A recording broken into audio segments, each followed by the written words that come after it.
Esto es La Entrevista con Raúl Valladares.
El panorama político nacional gira en torno a los escándalos de presunto mal manejo de fondos públicos por parte de varios funcionarios del Ejecutivo y diputados del Congreso de la República, además de un proceso electoral que será lo que lleve a los diferentes partidos y sectores a un ambiente polarizado en el que candidatos y actores se vuelven sensibles a cualquier rocío, lo que lleva a pensar a analistas que quienes reaccionan a cualquier crítica solamente se exhiben a sí mismos porque algo deben y temen.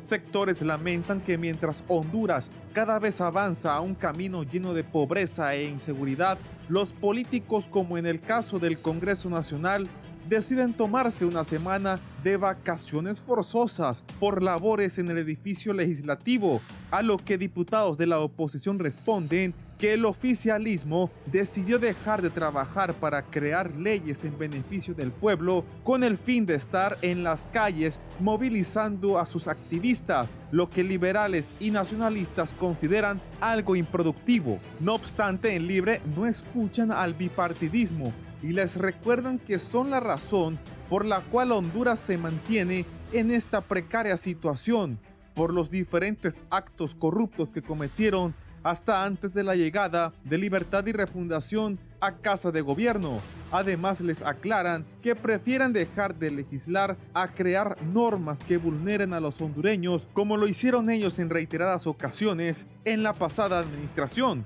Respecto al proceso electoral, analistas señalan que tristemente el CNE está secuestrado por Libre y el bipartidismo, siendo ellos los que más daño le están haciendo al país por sus posturas confrontativas y comportarse como niños de escuela. Expertos llaman a los partidos a respetar la institucionalidad y las leyes, mismas que son claras y no deben ser malinterpretadas por el simple hecho que no les beneficia o no es lo que ellos quieran, por lo que piden a los grupos de poder no entrometerse en las decisiones que tome el poder electoral y si no están de acuerdo con las reglas, se retiren. Hay quienes señalan que los hondureños permanecen decepcionados por todo el abrumador panorama político electoral que los está asfixiando, al igual que la falta de empleo, la inseguridad y la miseria en el sistema de salud pública, que es similar de caótica y carente que en los años de la vida mejor.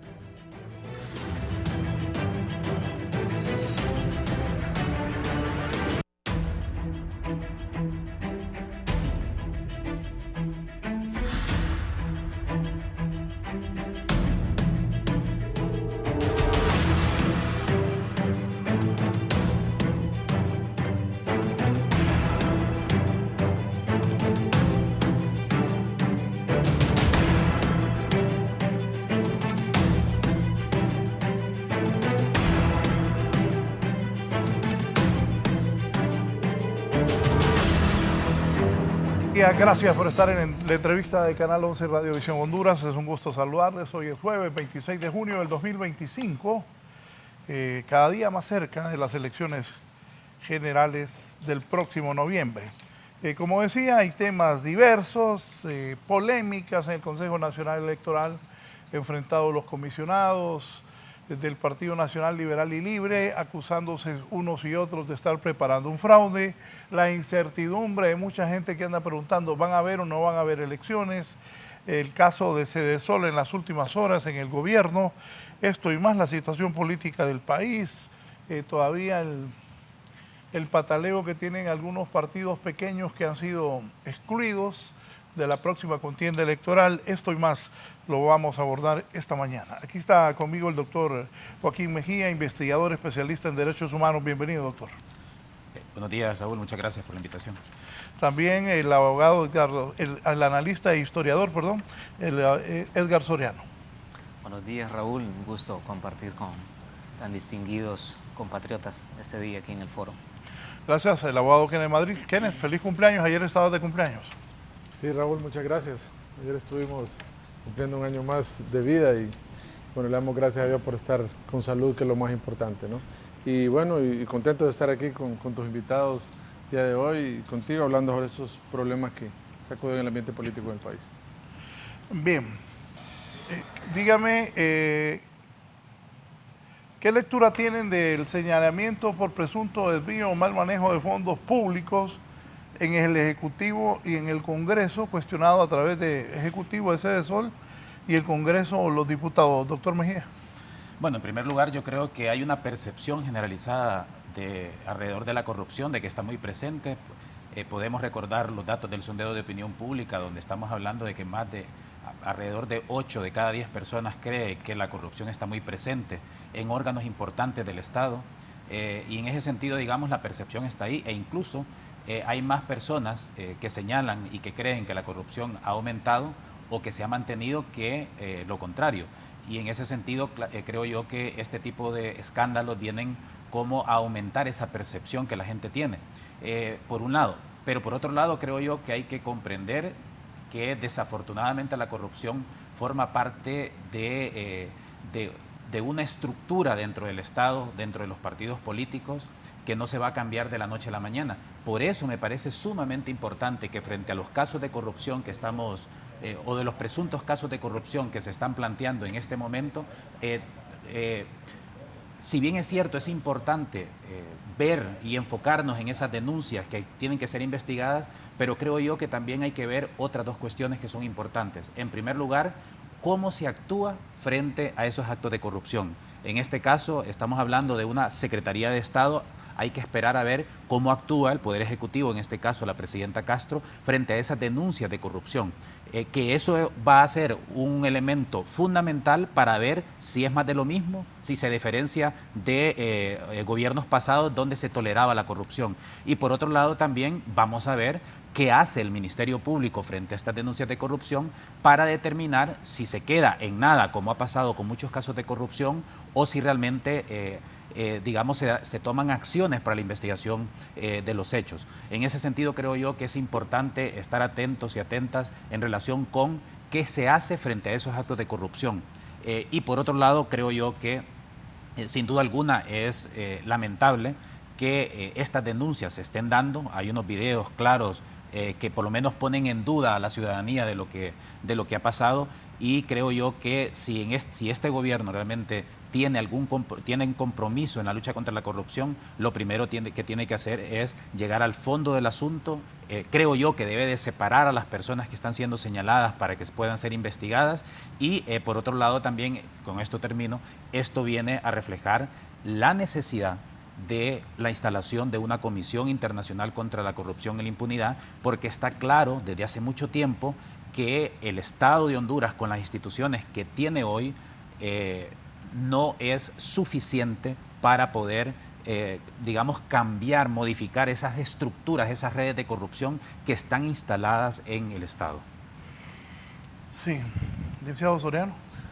Sí, sin duda, Raúl, es importante, de verdad, el fortalecimiento de la institucionalidad estatal, sobre todo las instituciones que son veedoras en el manejo de los fondos públicos, pero también el sistema judicial, ¿verdad? Y el Ministerio Público, que tienen que hacer su trabajo. Yo creo que el pueblo hondureño pues, ha depositado la confianza en las nuevas autoridades del Ministerio Público con el objetivo de que se hagan los procedimientos de la manera más transparente. Yo creo que eso es lo que la conciencia ciudadana necesita en este momento, ¿verdad? Tener garantías de investigaciones transparentes y ser impecable, ¿verdad? En este tema, ¿verdad? Si hay personas vinculadas a redes de corrupción, tienen evidentemente que ser sometidas a los procesos de ley.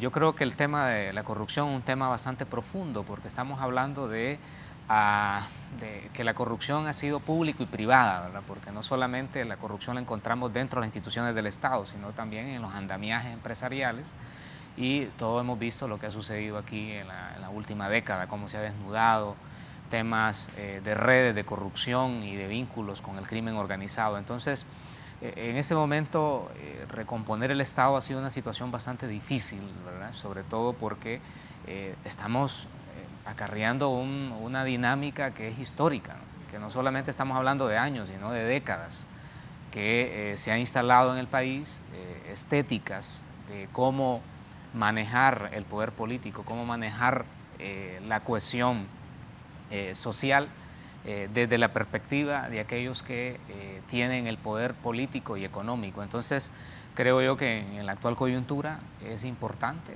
y coincido con el doctor aquí, que tiene que haber una política estricta de parte del gobierno, sobre todo cuando salen a la luz pública temas que ponen pues entredicho el manejo de los fondos públicos.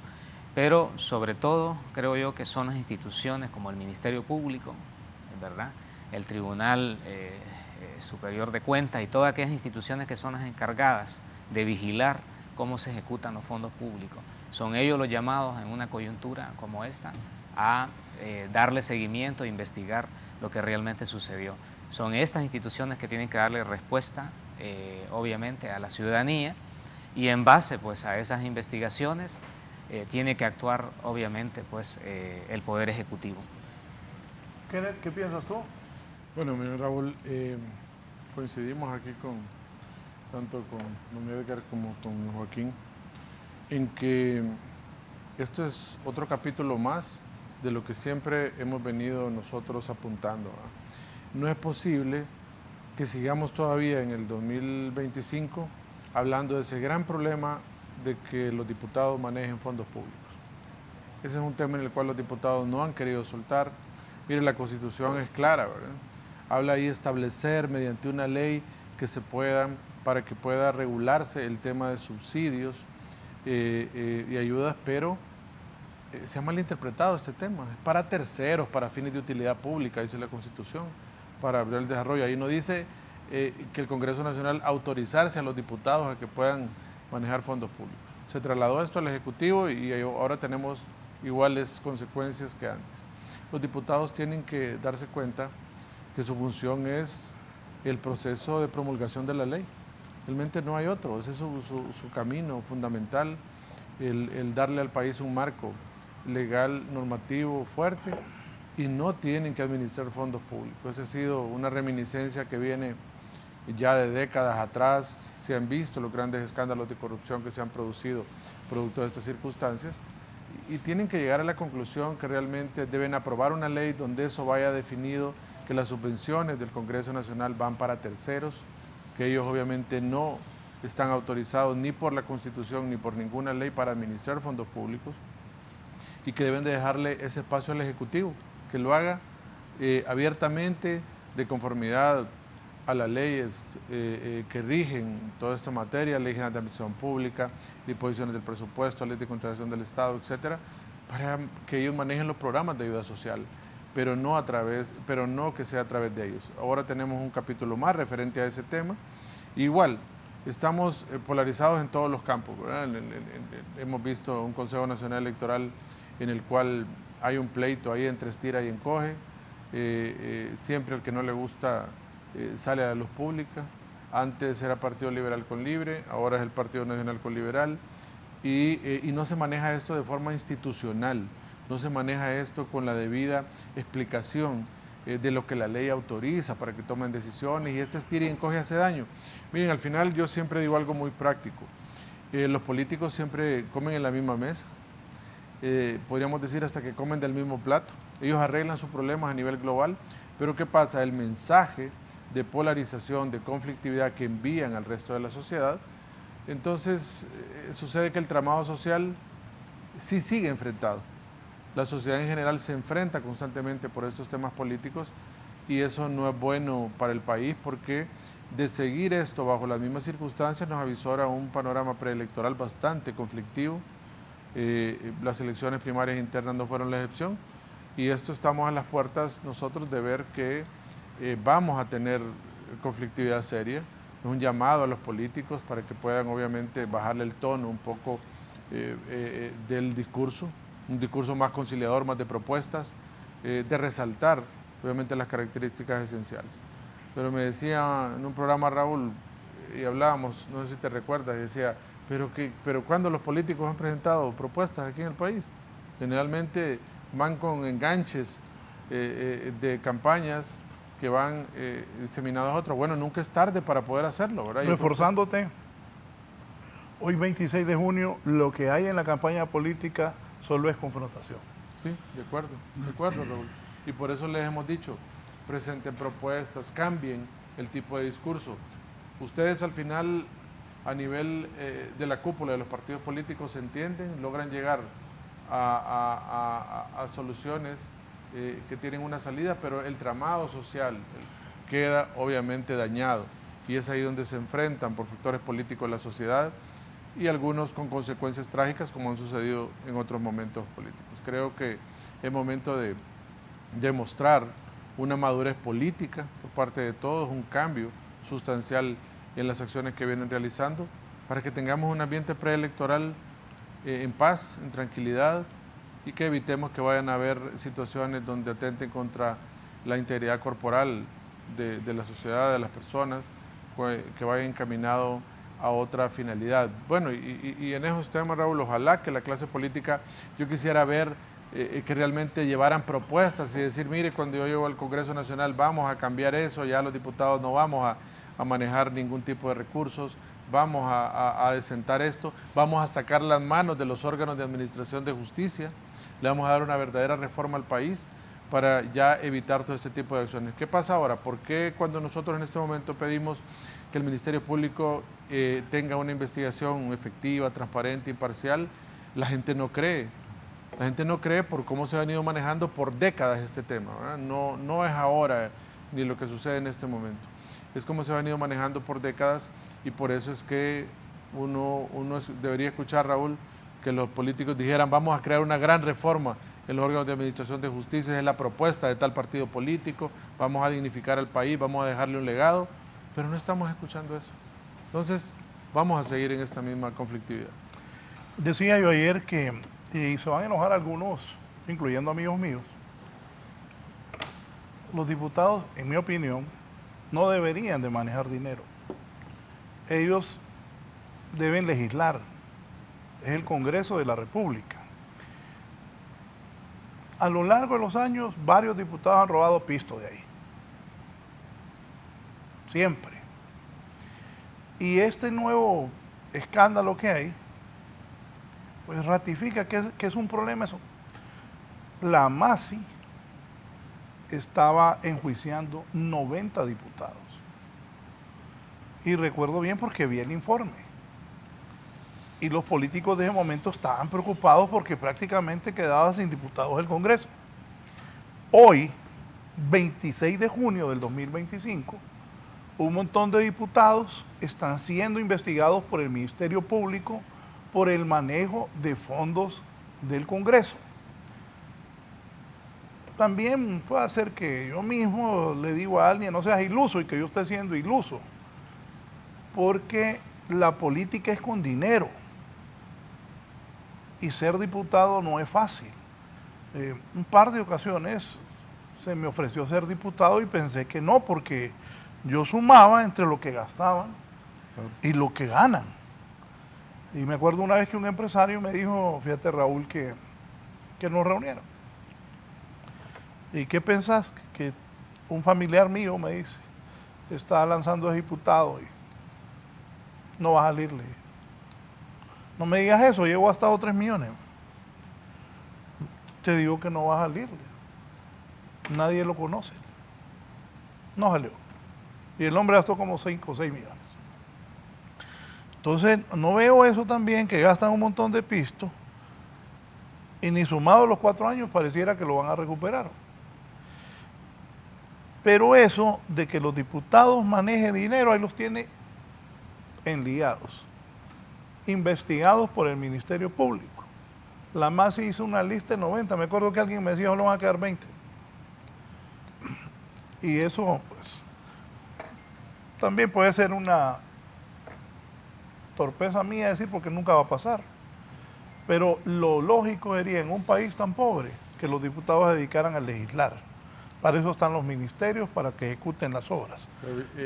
Raúl, esa persecución a los diputados le costó a la MASI su permanencia en el país. Correcto. ¿No? Esa estrategia de persecución que tuvieron en ese momento les costó el no tener una renovación de su mandato. Entonces, es claro, pues, o sea, es claro y evidente que el diputado se ha acostumbrado a manejar fondos, o sea, fue una mala costumbre, una mala decisión que se tomó en su momento de que manejen fondos públicos. Ahí están las consecuencias y no lo dice uno, están las imputaciones, están los casos en los tribunales. Bueno, algunos actuales, por miedo, esta vez no han agarrado. Exacto. Por miedo. Por miedo. No es que no querían, sino que por miedo. Doctor. Sí, bueno, y yo creo que también esto hay que conectarlo con lo que pasó la semana pasada en relación con la Sisi. Porque, en primer lugar, yo la primera cuestión, primero que me cuestiono, ¿verdad?, es por qué ha habido una insistencia del oficialismo en una reforma constitucional innecesaria. ¿Y por qué digo innecesaria? Porque uno ve la Constitución de la República, hay 2 artículos, únicamente 232 y 233, que hablan sobre el Ministerio Público. Y el 232 es el más importante, porque en el 232, ese 232 señala, por ejemplo, que al Ministerio Público le corresponde la acción penal pública. A la Procuraduría General de la República también le corresponde la acción penal pública en caso de su competencia, y también a los particulares le corresponde la acción penal en casos que se le atribuye. ¿Por qué digo esto? Y este artículo es importante porque ese artículo no diferencia cuáles son las acciones públicas o privadas. Quien dice que es una acción pública o privada es el Código Procesal Penal, que está en el artículo 24 y 25. ¿A dónde voy con esto? Yo ahí no entiendo la necesidad de reformar el artículo 232 cuando lo único que se requiere es reformar artículo 90, 16, 23, 24, 25, 26 del Código Procesal Penal para cambiar, por ejemplo, que se diga que el Ministerio Público o que los delitos de corrupción van a ser delitos de acción pública y privada.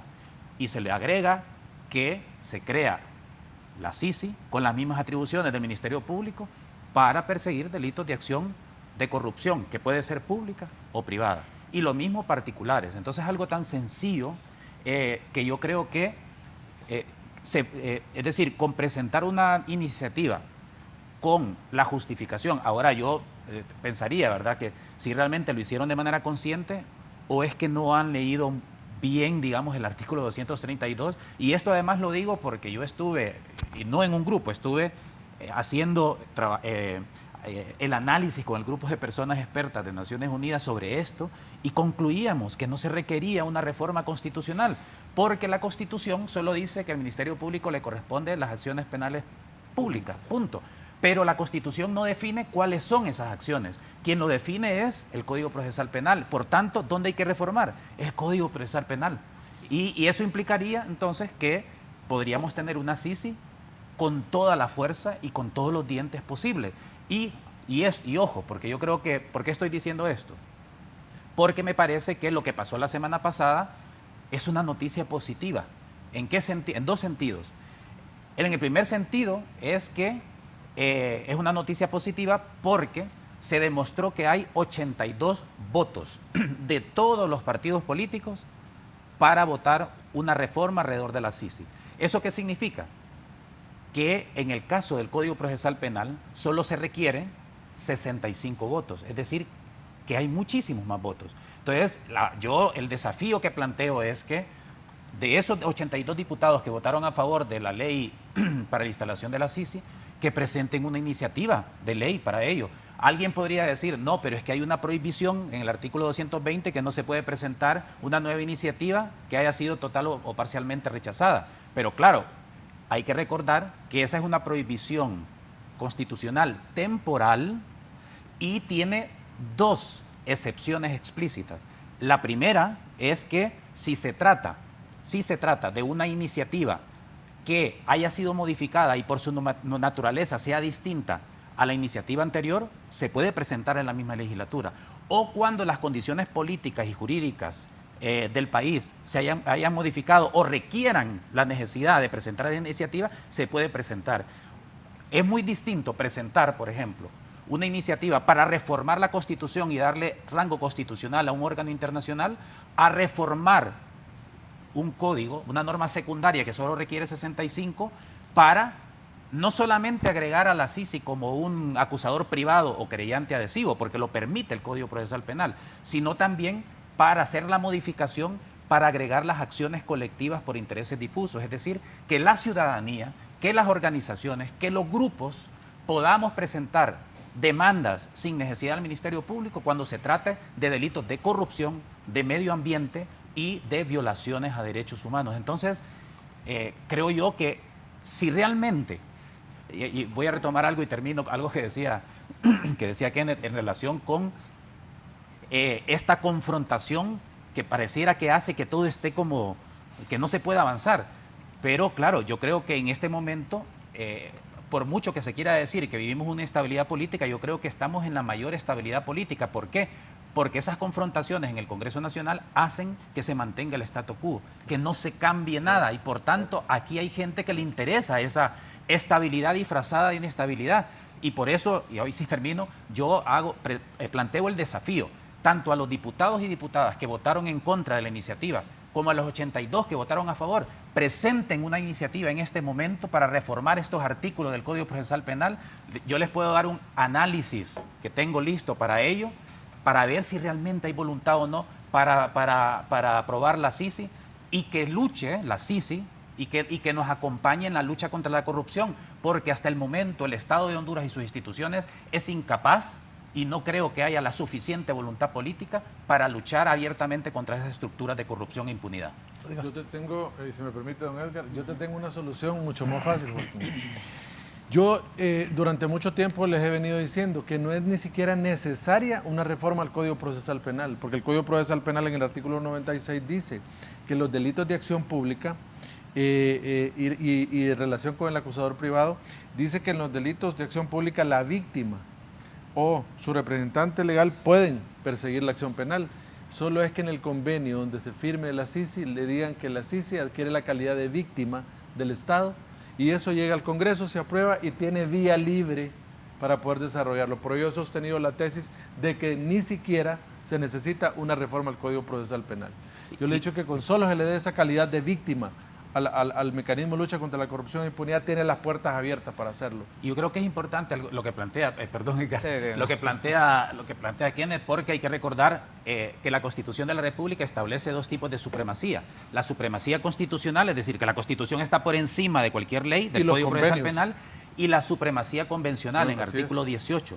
Y yo creo que esa vía que está planteando Kenneth es correcta, totalmente correcta. Sin embargo, teniendo en cuenta los antecedentes del país y de la clase política que tenemos, yo creo que sería interesante esa reforma, porque creo que se debe de aprovechar esa reforma del Código Procesal Penal para agregar las acciones colectivas a las... Porque no tenemos posibilidad, por ejemplo, cuando queremos hacer una denuncia sobre violaciones a derechos humanos, si no pasa por el Ministerio Público, no podemos hacer nada. En temas ambientales no podemos hacer nada. Temas de corrupción, pero no se permite. O sea, la ventaja es que si no te lo va a perseguir el Ministerio Público, convertir la acción a privada y la puede perseguir la CICI directamente. Exactamente, sí, pero entonces, el asunto es que la CICI va a ser temporal, y el asunto es que haya unas reformas que se mantengan de manera permanente, en el sentido de que las personas como pasa en otros países del mundo, en el Código Procesal Penal, los grupos sociales con intereses difusos, colectivos, podamos tener la oportunidad de no tener que pasar por el Ministerio Público para denunciar directamente casos de corrupción, violaciones de derechos humanos y de medio ambiente. Y la ventaja de eso, Raúl, es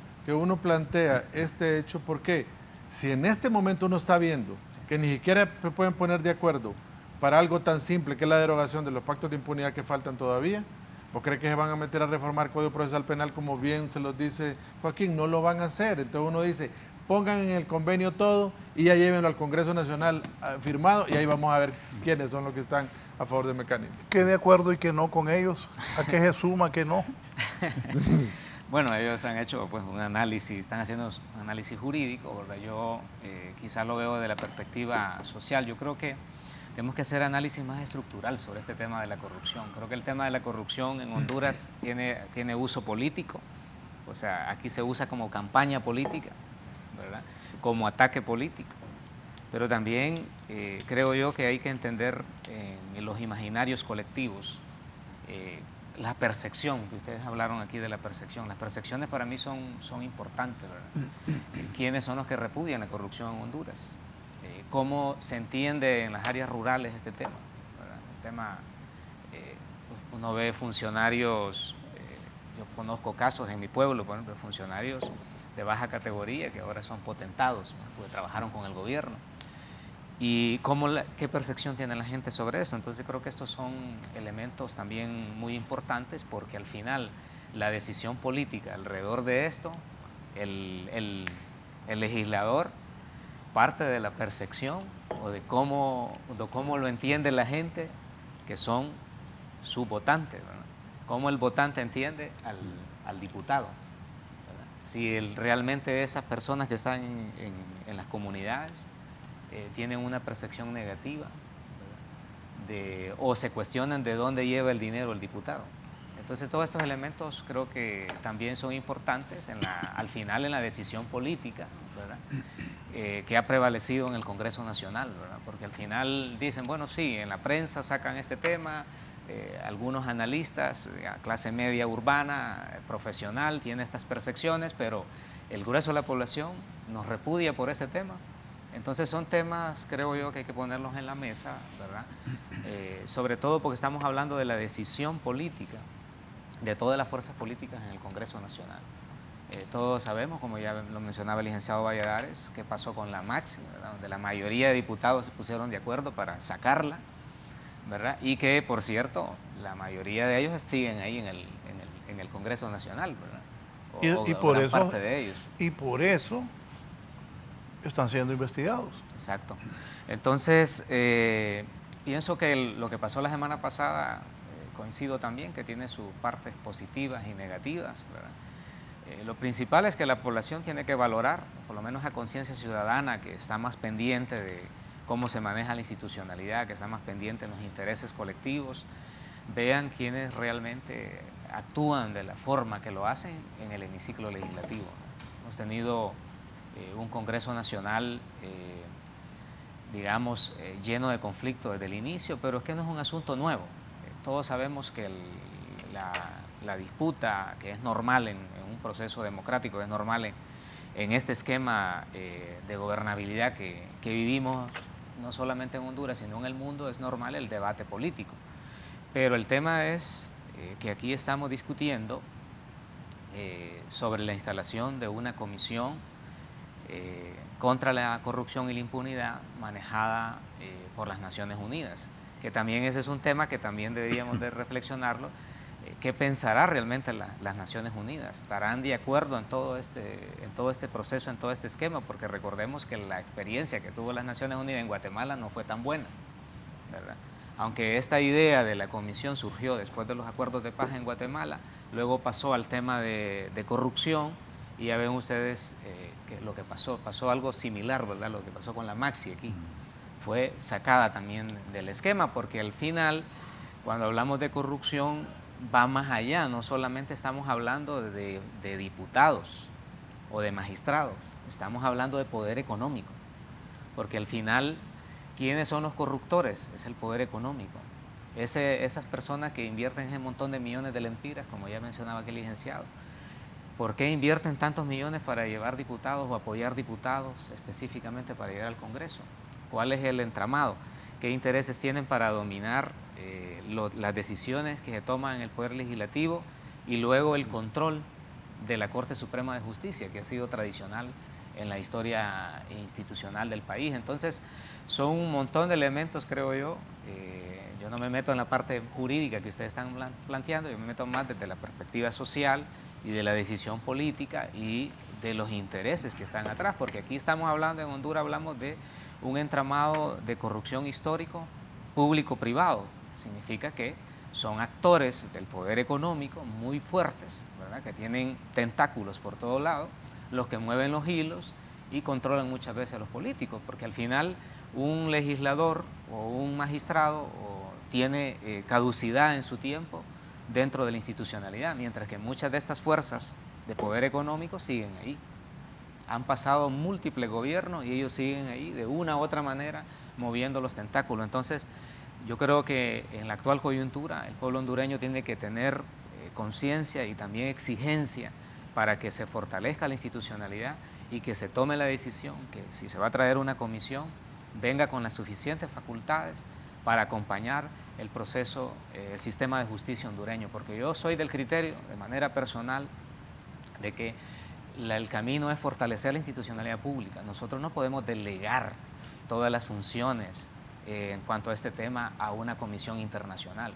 Tiene que ser el Estado de Honduras que se fortalezca, porque si no, vamos a seguir pensando en esa mentalidad también de colonizados, de que tienen que ser fuerzas externas que van a venir a solucionar los problemas nuestros. Yo creo que se tiene que avanzar con el fortalecimiento institucional, con una ciudadanía cada vez más consciente que presione a sus líderes políticos, que presione a sus fuerzas, a sus partidos políticos, que presione a todos aquellos que dirigen la institucionalidad para que sean responsables y éticos con los procedimientos y con las leyes. Entonces, nos enfrentamos a un tema, digo yo, más complejo, más allá de estas lecturas que aquí los abogados han hecho, que son muy importantes y pertinentes, pero tenemos que verlo desde todas las perspectivas del análisis social, ¿verdad?, para entender el tema de las percepciones, porque en realidad en la política prevalece más la percepción que la verdad muchas veces, ¿no? O sea, ya se genera una percepción sobre todos estos hechos, ¿no? Sale un video y genera una percepción. ¿Cómo impacta estos escándalos en la confianza de los ciudadanos hacia las instituciones democráticas? Claro que tiene un impacto negativo, totalmente. O sea, como les decía, sobre todo en esta ciudadanía, digamos, que es creciente en términos de número, que mayoritariamente se ubica en las áreas urbanas, ¿verdad?, que tiene más acceso a la educación universitaria, tiene, digamos, está más propensa, digamos, a reaccionar cuando se ve expuesta a situaciones que son totalmente negativas a la ética del servidor público. Entonces, obviamente tiene un impacto negativo, pero también es un llamado de atención a todos aquellos actores, ¿verdad?, que juegan papel importante dentro de la institucionalidad, de que tienen que actuar con la mayor transparencia y que se tiene que trabajar en el fortalecimiento de sus instituciones o del espacio estatal de donde ellos trabajan. Entonces, creo yo que tenemos que seguir trabajando, es un trabajo en equipo.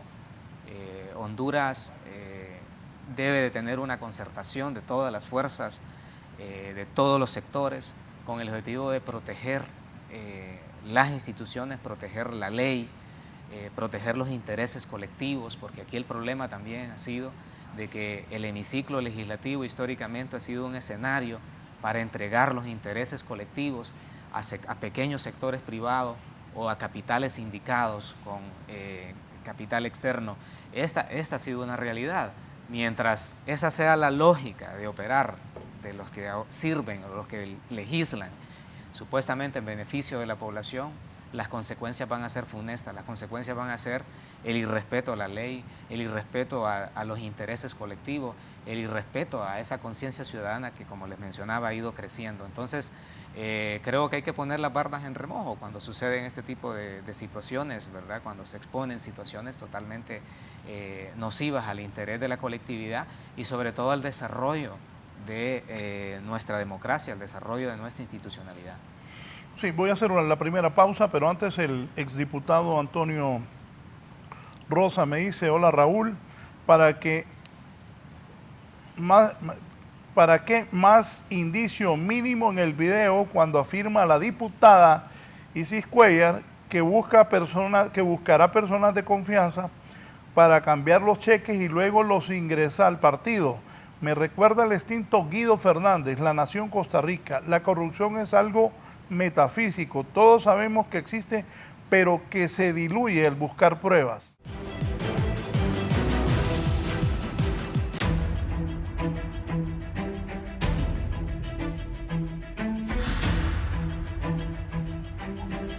¿Actúa Ministerio Público, Tribunal Superior de Cuentas independientes en estas denuncias? Independientemente, no creo. Es que mira, ¿No crees? el problema es que, Raúl, es que todos lo han politizado. Mira el Tribunal de Cuentas, ahí tiene una cuota cada uno. No se pudo hacer una gran reforma donde fuera independiente, donde estuvieran ahí 3 ciudadanos ejemplares con ética, con transparencia. No digo que ellos no lo tengan, pero que no tuvieran vínculos partidarios. Ese es el detalle. Entonces al final cada quien jala para su molino. Mira, Raúl, me está preguntando, y el Tribunal de Cuentas, mira, ahí hay, por cada cargo, hay uno de cada partido. Entonces, se degenera la institucionalidad. Es cierto, estoy de acuerdo. Pierde. Y lo que él dice en el Tribunal Superior de Cuentas es una repartición de empleados para los liberales, los del Libre y el Partido Nacional. ¿Sabes qué vemos en el Tribunal de Cuentas? Lo mismo que vemos en el CNE. Exactamente igual, pero el CNE, estamos hablando de que es un órgano electoral que no debía ser político, pero está politizado, pero estamos viendo lo mismo en el Tribunal de Cuentas. El Registro Nacional. En el registro de la persona, todo lo estamos viendo igual, y ahora quizá algo que se había mantenido, quizás solo a nivel superior, era el Ministerio Público, y hoy el Ministerio Público también tiene 3 cuotas de poder. Entonces, yo espero, ¿verdad?, que realmente al pueblo hondureño le cumplan, que hagan un informe completo y una investigación seria que venga a demostrar qué fue lo que pasó, no solo para las 2 personas que están mostrando involucradas en este momento. O sea, aquí tiene que haber una investigación integral que venga a demostrar qué es lo que pasó. Porque en este tema, Raúl, no solo ellos 2 han agarrado, no solo el secretario Cedesol y la diputada han agarrado cheques, y todo un montón que están ejecutando de esa manera. Entonces, es obviamente una investigación integral que venga a demostrar qué fue lo que sucedió ahí y, en efecto, la vulneración de normas, ¿no?, en materia de ejecución presupuestaria y de manejo de los fondos públicos. Al final,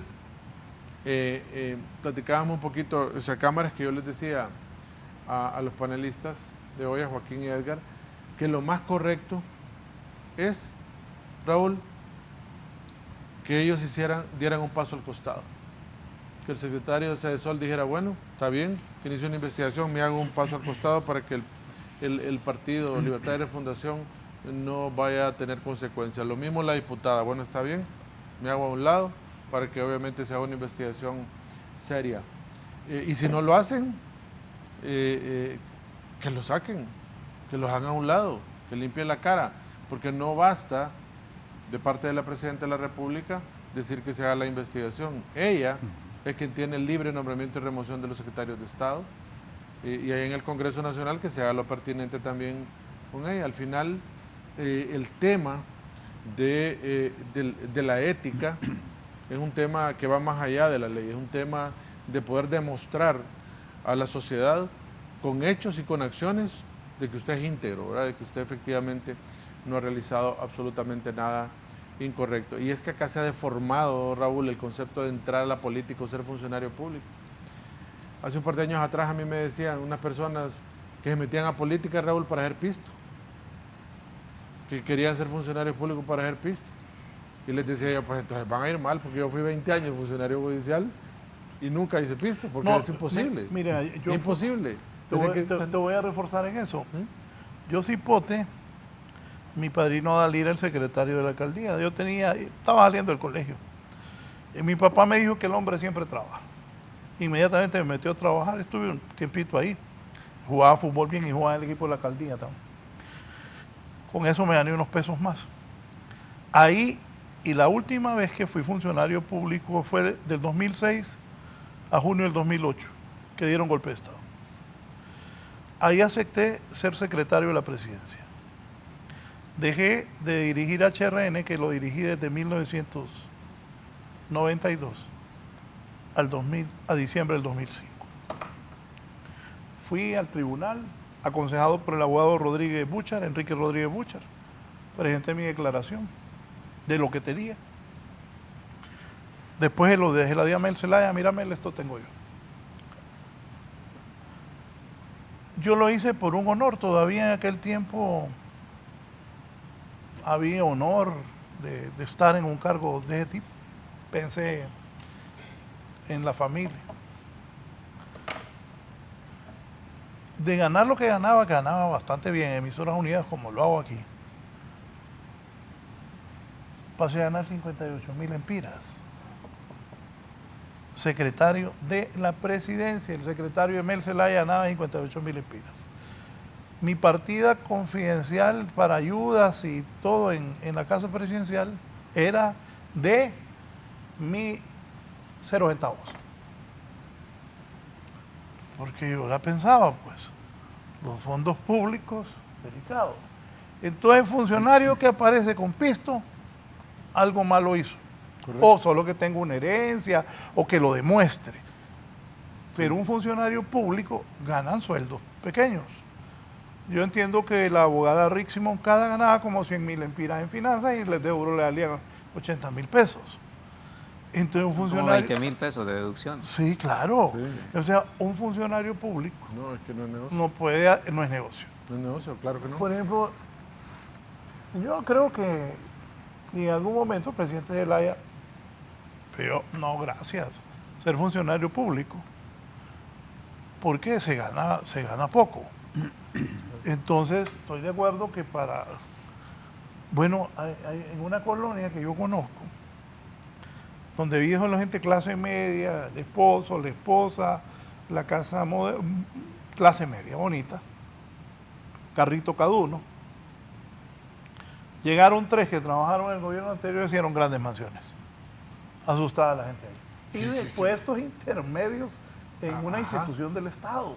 ¿De dónde? De acuerdo. Que generalmente es lo que usted dijo, que vio generalmente en los puestos intermedios donde se da más esta situación, porque son los que realmente tienen la interacción directa, digamos, con la función, no tanto el gerente, que el gerente está arriba. Yo pienso, y Raúl con este tema del Tribunal Superior de Cuentas, pienso que en realidad en los últimos 10 años, digamos más o menos, quizás un poquito menos, se han ido creando mecanismos como lo de un CAE, que también eso hay que reformarlo, porque en aras de proteger los fondos públicos, y lo digo yo con la experiencia actual que estoy teniendo como funcionario público, si yo voy a comprar una bolsita de clavos que vale 100 lempiras, a través de este mecanismo de Enducompra la termino comprando en 300 lempiras. O sea, el Estado está comprando mucho más caro por ese mecanismo que crearon.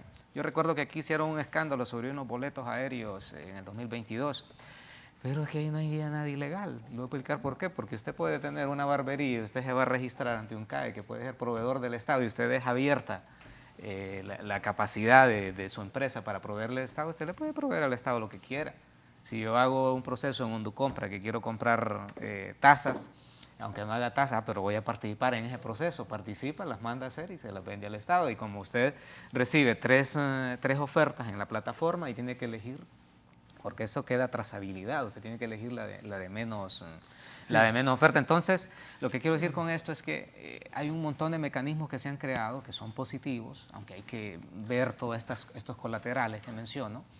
Creo yo que se debe de avanzar bastante en utilizar las herramientas de nuestro tiempo, en ir automatizando los procesos con la trazabilidad, con la veeduría, porque una vez yo fui al Tribunal Superior de Cuentas, recuerdo, hace unos años atrás, y me quedé sorprendido, ¿no?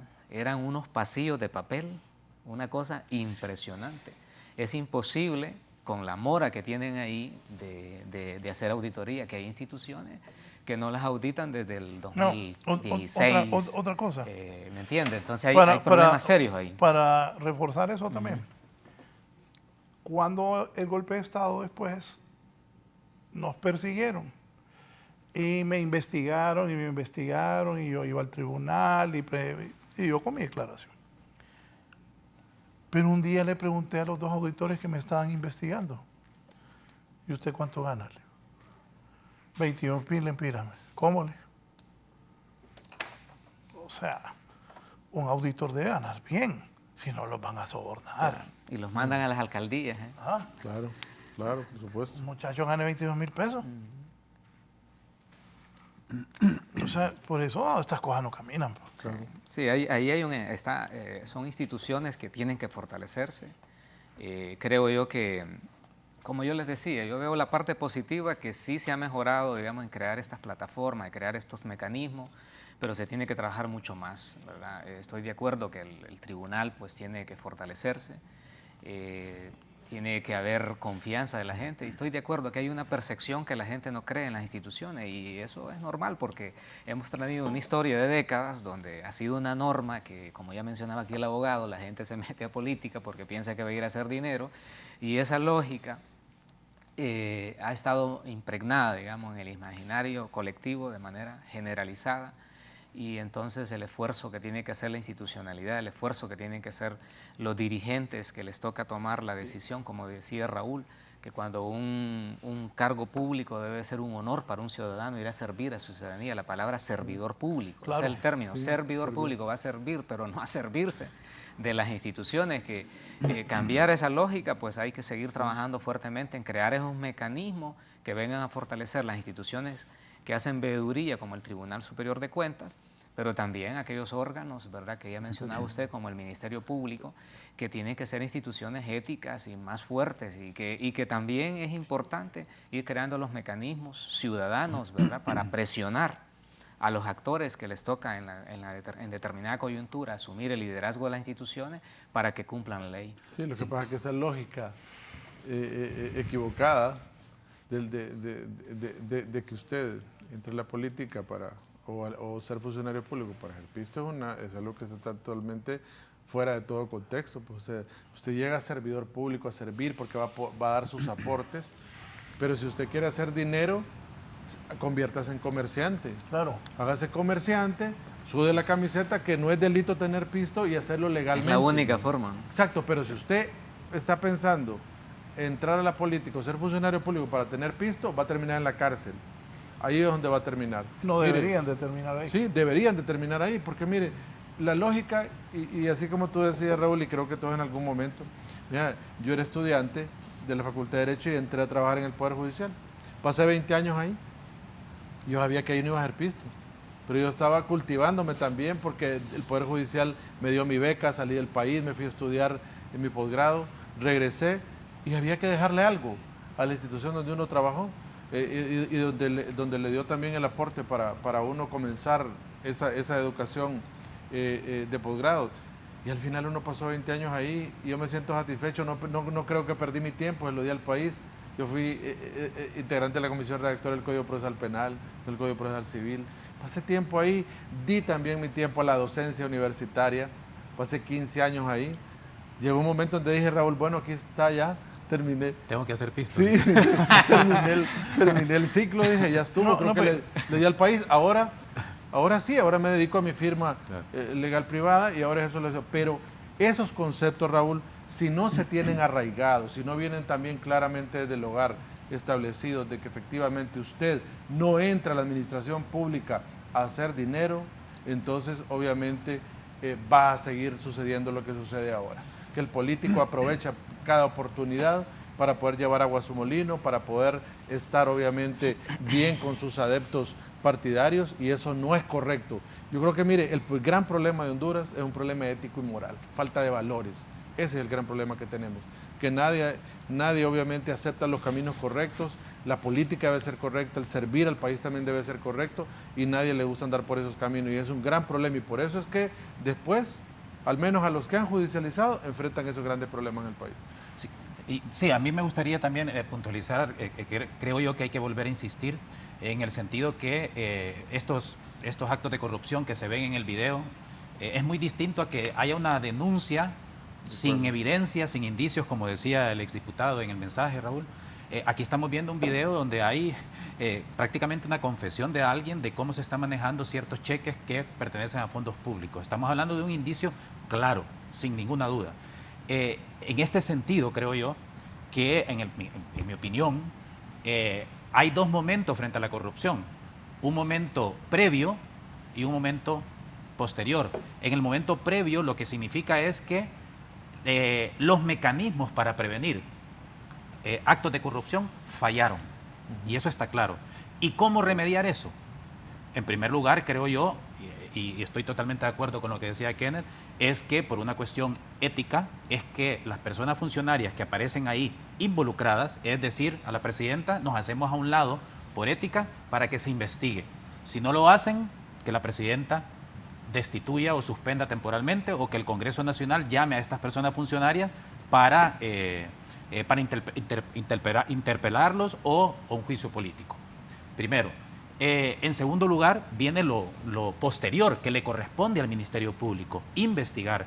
Y en ese sentido, creo yo que lo que está claro es que hasta el momento, al menos las cúpulas de los partidos políticos, no tienen la voluntad política de hacer los cambios estructurales que se requieren. Por eso yo voy a insistir, más allá de la soberanía nacional, de la necesidad de un mecanismo internacional que nos acompañe, no que nos venga a hacer el trabajo, que nos acompañe, porque esto que venimos hablando, miren, ahí está, no nos perdamos, o sea, se armó después de los años 80 con lo que pasó con la década de la implementación de la doctrina de seguridad nacional, se formó un grupo de alto nivel que presentó una serie de reformas para reformar estructuralmente al Estado, y a partir de ahí se crea el Ministerio Público, el CONADE cuando estaba en la presidencia, la Policía Nacional se saca, o sea, un montón de reformas, y sirvió de algo. Primero, o sea, solos como hondureños y hondureños. Luego tuvimos un golpe de Estado y ahí está la Comisión de la Verdad con unas recomendaciones muy claras, reformas constitucionales, electorales, institucionales, etcétera. ¿Ha pasado algo? ¿Le hicieron caso? ¿Le hicieron caso? No, no hicieron caso. Entonces, creer, en mi opinión, y ahí sí no coincido con Edgar, pero creer que la clase política que maneja los hilos de este país... Élite política. Exactamente. No Sí, la existe élite clase política. política, Estoy no totalmente de acuerdo. La élite política, y que se incluye a los poderes económicos, obviamente, que maneja los hilos de este país, va a estar dispuesta a renunciar a los privilegios y el control de la institucionalidad. Yo creo que la historia nos ha demostrado que no es posible, y por eso la necesidad de un mecanismo internacional, porque si hablamos de soberanía, ¿por qué no se ha eliminado Palmerola del territorio nacional? Si nos interesa tanto la soberanía, por poner un pequeño ejemplo, ¿verdad? Y yo creo que cuando un Estado viene y reconoce, miren, como pasa con los tribunales internacionales, porque si hablamos de soberanía, tendríamos que salirnos de la Corte Interamericana, de la Corte Penal Internacional, del Consejo de Derechos Humanos, de todo. Yo creo que, creo yo que la soberanía debe de entenderse en el sentido de que el Estado, por sí solo, decide dejarse acompañar por mecanismos internacionales para afrontar un problema estructural que históricamente se ha demostrado que no es posible hacerlo por sí solo. Y yo creo que estos últimos escándalos de corrupción evidencian que esos mecanismos de prevención no funcionaron. Y que vamos a ver ahora, a pesar de que la gente obviamente tiene desconfianza en el Ministerio Público, si ese mecanismo a posteriori funciona o no. Pero mientras tanto, creo yo que el papel de la presidenta Castro es exigir a estas personas funcionarias que se hagan a un lado, porque el mensaje que va a enviar en términos prácticos es que no se va a tolerar ningún acto de corrupción o ningún presunto acto de corrupción, pero creo que por una cuestión ética debería de ser así. Y en ese sentido, y termino con esto, creo yo que está bien que sigamos abordando el tema de la polarización, de la inestabilidad, de la debilidad institucional, la desconfianza ciudadana, pero creo yo que esos son los efectos de unas causas. Y son los árboles, pero no el bosque en su conjunto. Y por tanto, a mí me parece que es fundamental. Yo soy de los que creo que además de la CICI, debería de formarse un grupo de trabajo sobre la verdad, que esté conformada por ciudadanos y ciudadanas hondureñas con, obviamente, que realmente generen confianza en la ciudadanía. ¿Para qué? Para que tome, por ejemplo, el informe de los hechos hablan por sí mismos del Comisionado Nacional de los Derechos Humanos sobre la década de los 80, que tome el informe para que los hechos no se repitan de la Comisión de la Verdad en el marco del golpe de Estado, que tome el informe sobre la crisis postelectoral de la Oficina del Alto Comisionado de Naciones Unidas para los Derechos Humanos, donde hay una serie de reformas que si se aplicaran, que si se implementaran, cambiaríamos este problema y nos centraríamos en el bosque. Y en este momento, las personas candidatas deberían, en vez de estar insultándose y descalificándose mutuamente, podrían estar diciendo, de estas recomendaciones, esto vamos a implementar, esto vamos a hacer.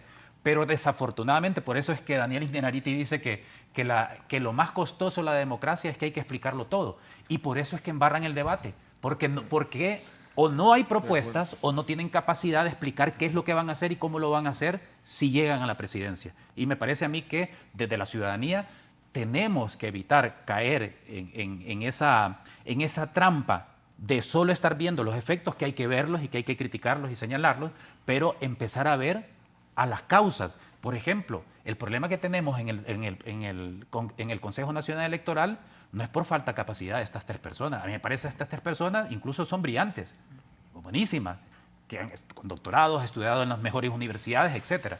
El problema es que pareciera que se les olvidó que su posición es representar los intereses de la sociedad y se comportan como representantes de los partidos políticos. Entonces el problema del Consejo no son las tres personas, sino que esas tres personas tienen vínculos partidos y defienden los intereses de los partidos. Hay que ciudadanizar, que es algo que venimos exigiendo desde hace tiempo, pero no hay voluntad política por parte de la élite política, con la corrección de Edgar, para hacer esta reforma, porque implica renunciar a privilegios, a poder y a control. Don José Alvarenga es transportista del occidente del país. Don José, quería participar, cuéntenos. Buenos días.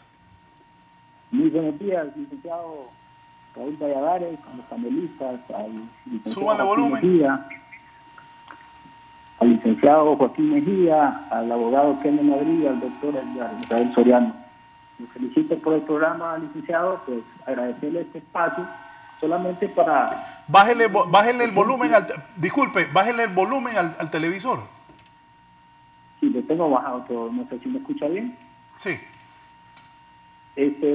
Solo para darle un par de ejemplos de esta situación que están tocando hoy en día, pues déjenme decirle que en este momento les voy a poner un audio de parte de unos candidatos que en las elecciones anteriores internas participaron y ellos utilizaron unidades de transporte para llevar gente de otros departamentos a votar a los departamentos de donde ellos son.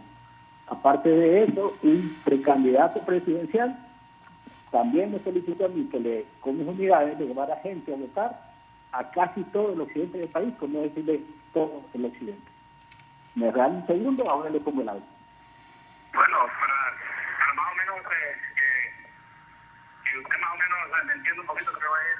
Súbanle volumen. De San Pedro para que me lo traigan para Ocotepeque. Para que me lo vendieran de San Pedro a Ocotepeque para votar por mí. ¿Verdad? Y hoy que pues, tenemos la oportunidad de decir, pues a lo mejor las cosas nos van a salir con mejor manera de poder realizar. Y aunque yo no ganara, pero que ganara el compañero de Juan Feria, lo que más decir de San Fidel. Bueno, para...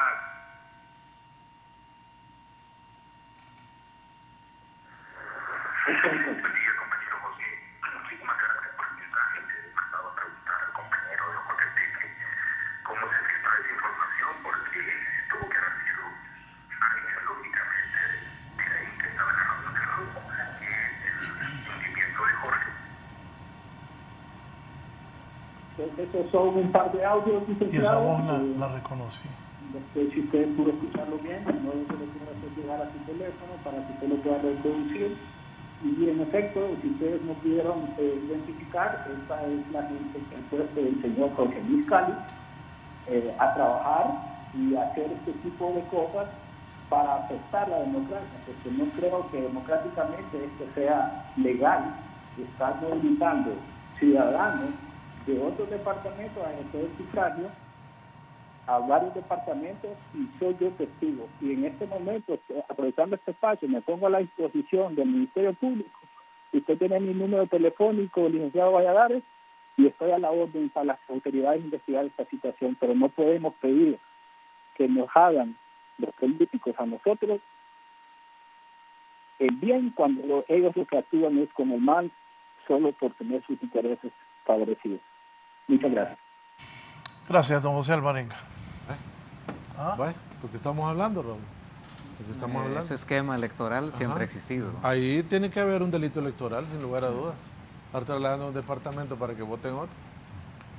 Entonces, son las cosas, Raúl, que la sociedad en general no las desconoce.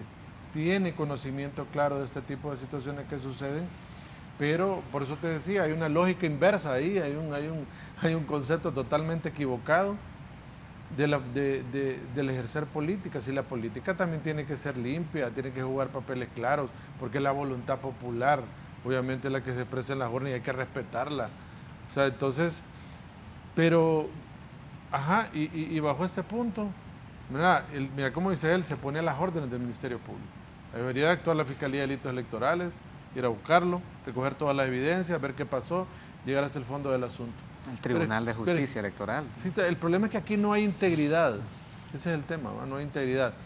Y por eso te decía, Raúl, en el segmento anterior, que yo quisiera ver a los candidatos proponiendo un cambio en un sistema de integridad público, por ejemplo.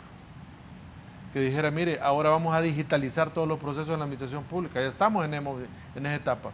Mire lo que decía Edgar, solo se adjudica al más bajo, pero no es así. Debería ser calidad y precio. ¿Y cómo hacer eso? Hacer electrónicas todas las compras del Estado por subasta inversa. ¿Qué significa eso?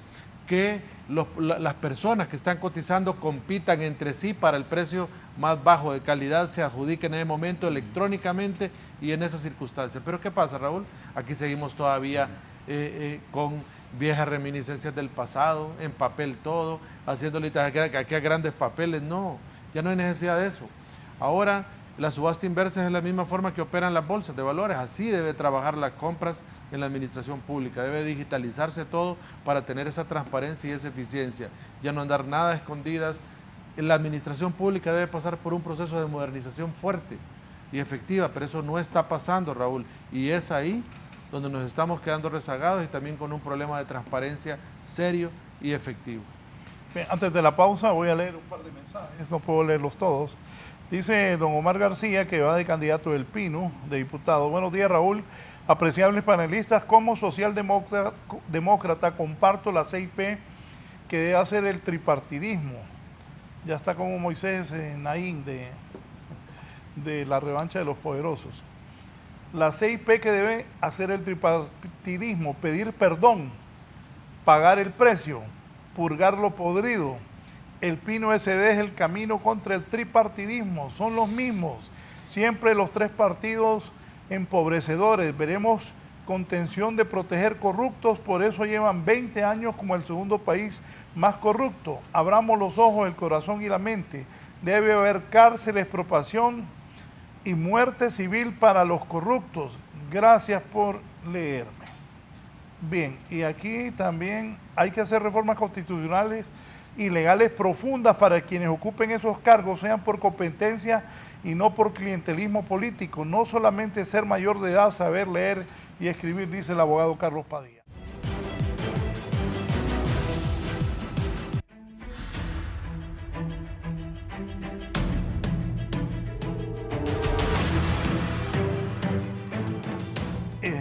¿De verdad existe una voluntad del combate a la corrupción o es un simple discurso político? Bueno, yo creo que al menos en este momento hay creo yo, dos hechos, dos actos que podrían demostrar claramente si hay una voluntad política. El primero, el que estábamos hablando anteriormente, frente a estos actos de corrupción o presuntos, evidentes, porque hay un video.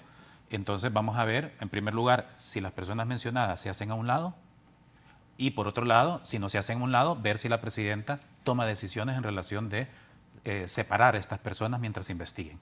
Esa es una acción clara que a mí como ciudadano me va a indicar si realmente hay voluntad política y si ese discurso se traduce en la práctica. Eso primero. Y está ahí. El segundo acto es volver al tema de la Sisi. Ya hemos hecho el análisis jurídico aquí con Kenneth de que no se necesita reformar la Constitución. Entonces, obviamente hay una exigencia del grupo de trabajo de personas de Naciones Unidas para que se reformen esos artículos del Código Procesal Penal e incluir ahí a la Sisi como acusador privado o querellante adhesivo. Entonces, ya que está esa posibilidad y está esa exigencia, y además la semana pasada se demostró, en teoría, que hay 82 personas diputadas de todos los partidos políticos que están dispuestas o que quieren una Sisi, entonces yo les animo a que presenten la iniciativa ahora, en estos días, cuando regresen de esta semana de vacaciones que se dieron, para que se apruebe.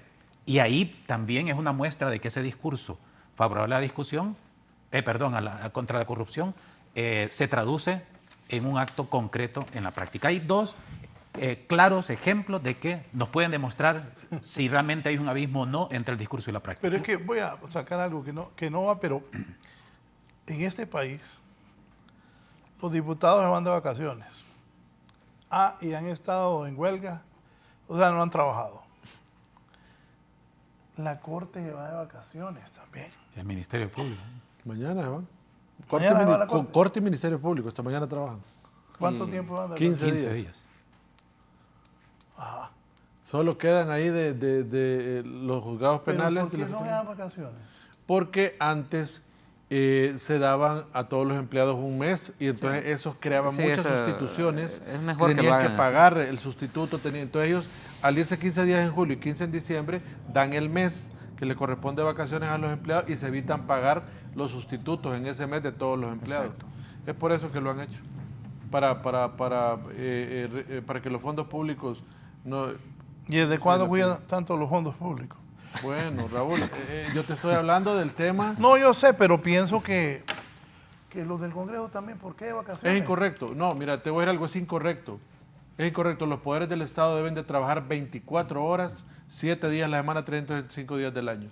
Te digo, eso yo lo vengo diciendo desde que estuve en el Poder Judicial. Ahí hasta instauramos oficinas de recepción de documentos que tenían que estar abiertas las 24 horas para que no anduvieran buscando a los secretarios en la casa, sino que hasta las 12 de la noche abiertos para ir a presentar ahí los documentos y que se quitara ese tema de corrupción. Pero es difícil luchar contra eso, es difícil luchar contra esa cuestión. Entonces, ¿qué pasa? Al final terminan imponiéndose las viejas prácticas porque quieren seguir bajo la misma circunstancia. Además, Raúl, quien tiene que dar el ejemplo son los jerarcas. Y eso además de ese tema de las vacaciones, la Corte puede tomar una decisión y decir, no, vamos a trabajar ya corrido 365 días del año. Vamos a crear un sistema de turnos rotatorios que la gente pueda irse sin que cause un perjuicio. Pero ya en Honduras ya no podemos seguir tanto tiempo sin trabajar, Raúl. Mira, y en las oficinas públicas, se los digo yo, que yo llevo trámites administrativos y llevo diferentes asuntos, y ahí de 12 a 1 nadie te atiende. ¿Cómo es posible que las oficinas públicas hay que esperar hasta las 2 de la tarde? A veces toman hasta 2 horas para comer. ¿Cómo es posible que no hagan turnos para que se quede un turno atendiendo ahí y que el otro vaya a comer y cuando el otro regrese te sigan atendiendo? Esa es la verdadera filosofía del servidor público, pero no pasa. Aquí hay una buena práctica. Nosotros sí atendemos 1 hora antes y al mediodía también turnamos. Bueno, me dice el abogado Marcio Zúñiga. Buen día, saludos a los panelistas. En consonancia con sus exposiciones, es oportuno resaltar que la Constitución de la República como norma suprema establece que los poderes del Estado son complementarios e independientes y sin relación de subordinación.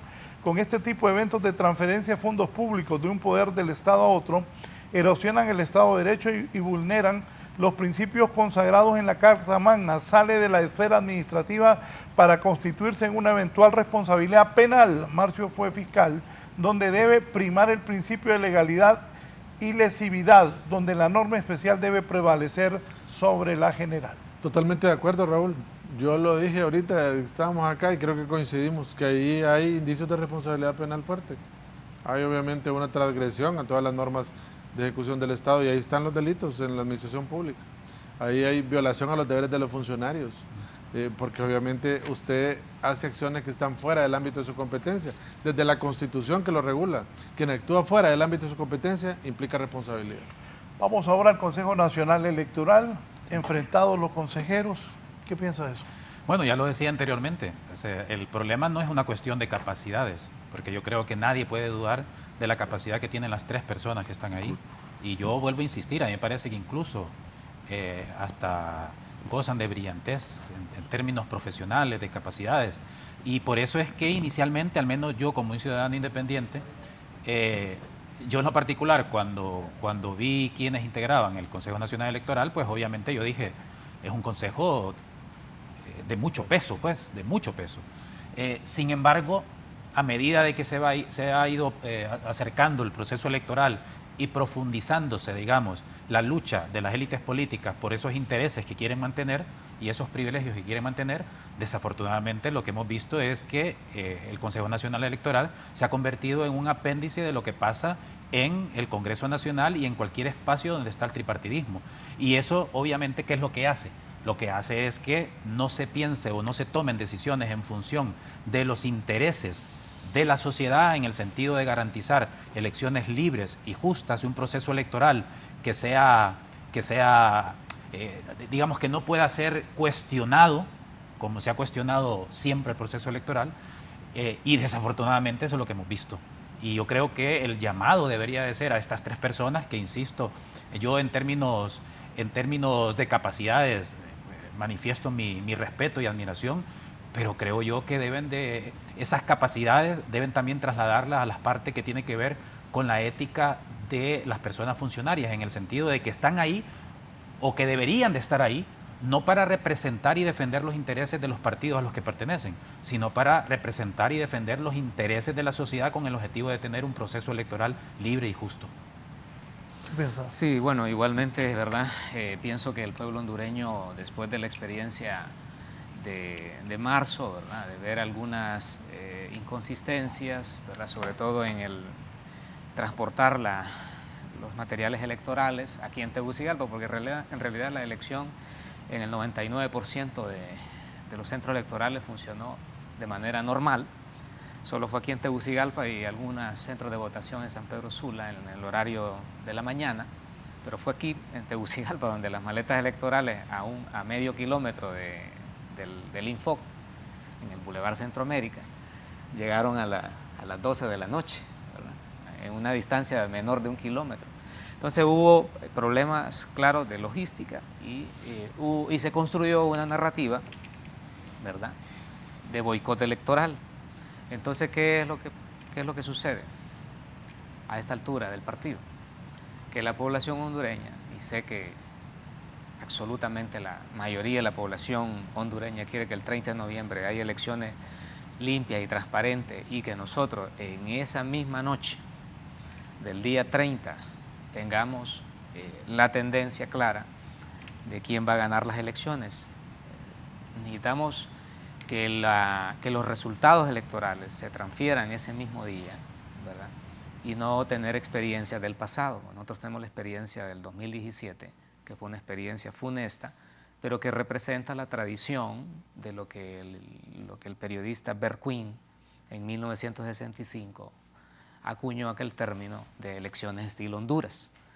Necesitamos garantía de que este proceso sea transparente y creo que los 3 concejales están en la obligación de garantizarle al pueblo hondureño esa transparencia.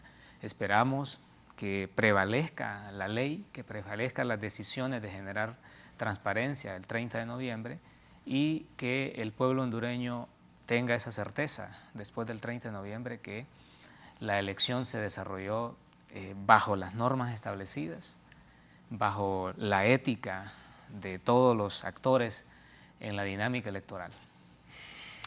Eso que se acusan mutuamente de estar preparando un fraude, ¿qué tanto los hace perder al Consejo credibilidad ante la gente?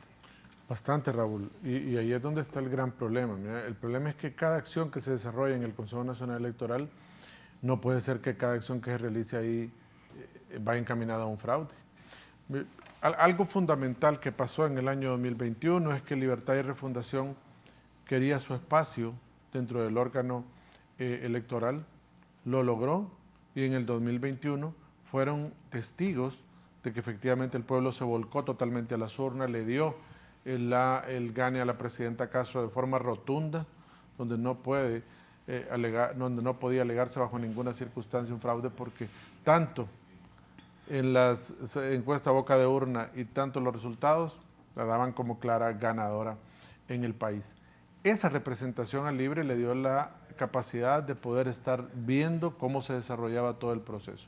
Ahora que Libertad y Refundación tiene representación en el órgano electoral, también en estas elecciones, ya vimos las elecciones primarias de donde Libertad y Refundación también tuvo un espacio, el Partido Nacional y Liberal, donde pudieron obviamente demostrar que pueden llevar a cabo unas elecciones, lejos de los problemas que hubieron y que todos los hemos señalado puntualmente.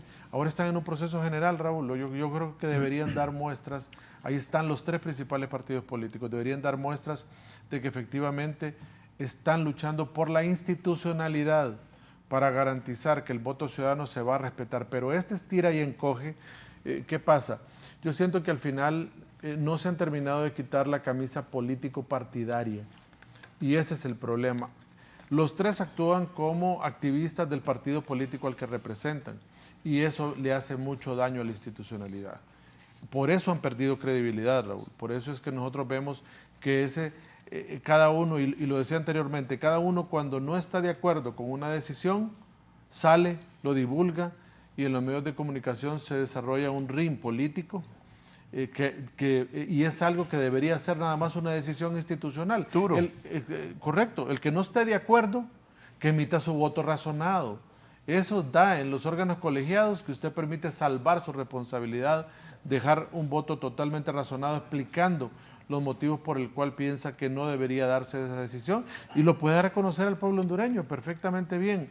Pero estar acusándose mutuamente en el Consejo Nacional Electoral deteriora la institucionalidad, deteriora la credibilidad y vuelve ahí un ring político partidario que no debería de ser esa la situación bajo la cual le deberían demostrar al pueblo hondureño hacia dónde van enfocados, hacia dónde están trabajando y cómo debería ser el tema. Para mí acusar de fraudes a este momento o a estas alturas me parece a mí que es muy prematuro. Sí está bien que se hagan los razonamientos del por qué consideran que no es correcto hacer eso de esa manera, pero también salvaguardar la garantía y decir, bueno, si se va a desarrollar bajo este concepto y el partido político que siente que perdió la votación, introducir otros mecanismos fuertes, porque hemos dicho siempre, la veeduría ciudadana es importante, mantengan un ambiente habilitante para que puedan obviamente certificar que las elecciones se están desarrollando en el marco de una transparencia que todos los ciudadanos esperan, pero limitar el ambiente para que haya una veeduría ciudadana efectiva es un error, porque los ciudadanos nos podemos convertir en garantes de ese proceso electoral y darle la legitimidad que todo el mundo espera.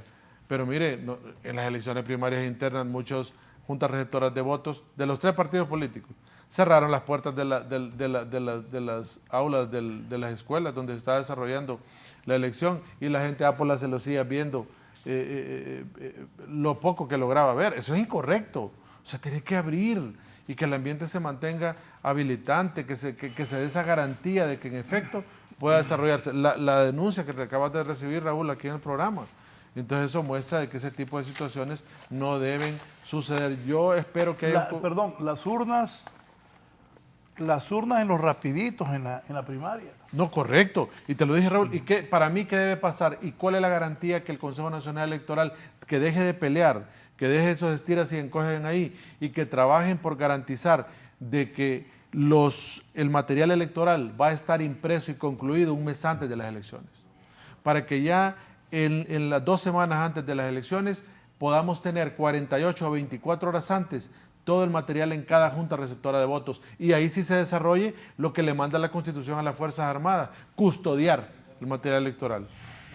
Y que se queden ahí hasta que se instale la junta receptora de votos 4 o 5 de la mañana el día de la elección y entregan todo. Y ahí se garantiza ese proceso. Si el Consejo Nacional Electoral es capaz de hacer eso, de que esas asperezas se limen y que lleguen a trabajar de una forma conjunta, mancomunada para tener esto, creo que nos van a dar a nosotros entonces un proceso electoral de calidad que nos garantice que se va a respetar la voluntad del elector. Pero mientras tanto, Raúl, yo creo que también algo fundamental es que los jerarcas o los dueños de los partidos políticos, lo voy a decir así porque es cierto, los partidos políticos acá tienen dueños, Raúl, y ellos deben dar un mensaje claro a las personas que representan al partido político en el Consejo Nacional Electoral. Que por favor, si tienen problemas y tienen asperezas, que lo limen ellos allá, en un diálogo político, pero que dejen trabajar a los consejeros en el CNE. Joaquín.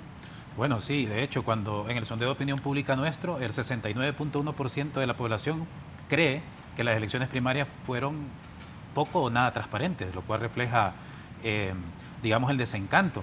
Pero al mismo tiempo, 8 de cada 10 dice que va a ir a votar a estas elecciones, lo cual implica que la gente sigue confiando en el proceso electoral como un mecanismo de transformación institucional. Y yo creo que esa posición de la ciudadanía hondureña de seguir creyendo en el proceso electoral, me parece a mí que les presenta un desafío y un mensaje claro a los partidos políticos para que hagan lo que estamos planteando aquí, pero particularmente estas cosas concretas que plantea Kenneth.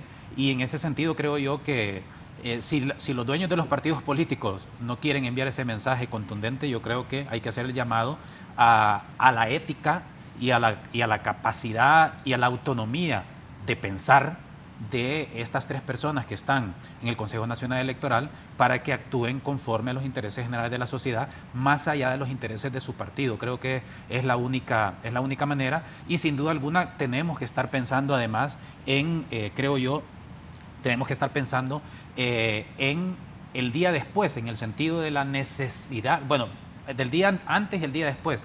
El día antes para ver realmente qué es lo que están proponiendo las personas candidatas en este momento. ¿Qué están proponiendo? Y particularmente en cuestiones que tengan que ver con reformas estructurales del Estado, primero. Y en segundo lugar, como ciudadanía, ¿qué mecanismos tenemos que alcanzar para poder exigir esas reformas que se requieren? Y que, de hecho, estaba viendo otra vez el sondeo de opinión pública y casi el 60% de la población está de acuerdo con la realización de reformas electorales para cambiar muchas de estas cosas. Es una demanda, una exigencia ciudadana. Y me gustaría plantear un poquito de esperanza en este sentido. El 27 de mayo se publicó el informe BEDEM, que es de la Universidad de Gotemburgo de Suecia, que es uno de los informes más importantes en materia de democracia en el mundo. Y me gustaría dar un par de datos con el objetivo de animar a la élite política, pero sobre todo a las personas consejeras del Consejo Nacional Electoral. Porque, por ejemplo, Honduras ha estado en una zona gris, que le llama este informe, de países que han entrado en un proceso de autocratización. Sin embargo, con este informe que se publicó el mes pasado, señala que en el mundo, países como Fiji, Honduras y Malasia han comenzado un proceso de democratización y que, si esta tendencia continúa, Honduras puede entrar en una clasificación importante. Estamos en un momento electoral importante, o sea, no es una cuestión banal, no es una cuestión de quién va a llegar al poder, estamos hablando de un proceso de democratización que se puede consolidar o retroceder. Otro dato importante, en América Latina y el Caribe hay 5 países en proceso de democratización, es decir, el 20% de la región: Bolivia, Brasil, Ecuador, República Dominicana y Honduras. O sea, es una noticia muy buena y que está en manos en este momento de la élite política y del Consejo Nacional Electoral mantener esta tendencia. Otro dato, y esto lo digo, me parece muy importante, dice literalmente el informe, página 32, cabe destacar que Honduras está yendo en una dirección opuesta a la de sus vecinos que se están autocratizando, El Salvador y Nicaragua. Por mucho que algunas personas digan en medios de comunicación que vamos hacia Nicaragua, cuando lo pueden decir abiertamente en un medio de comunicación sin que les pase nada, es un poco contradictorio, pero este informe está diciendo algo muy importante que creo yo que debemos de aprovecharlo. Y finalmente... ¿Repitas aparte? Dice, cabe destacar que Honduras está yendo en una dirección opuesta a la de sus vecinos que se están autocratizando, El Salvador y Nicaragua, página 32. Y es un informe del 27 de mayo de este año. Y un dato importante, y ahí es el llamado al Consejo Nacional Electoral, dice el informe, página 36, mientras que Honduras y Tailandia avanzan significativamente en cuanto a libertad y equidad de sus elecciones. Lo dice. Hace una comparativa de los países que se están autocratizando y democratizando. Es decir, de acuerdo con este informe, que es tan importante y que creo que debe formar parte de todos los análisis que se dan en el país, está diciendo que en cuanto a libertad y además equidad de nuestras elecciones, vamos en el camino correcto.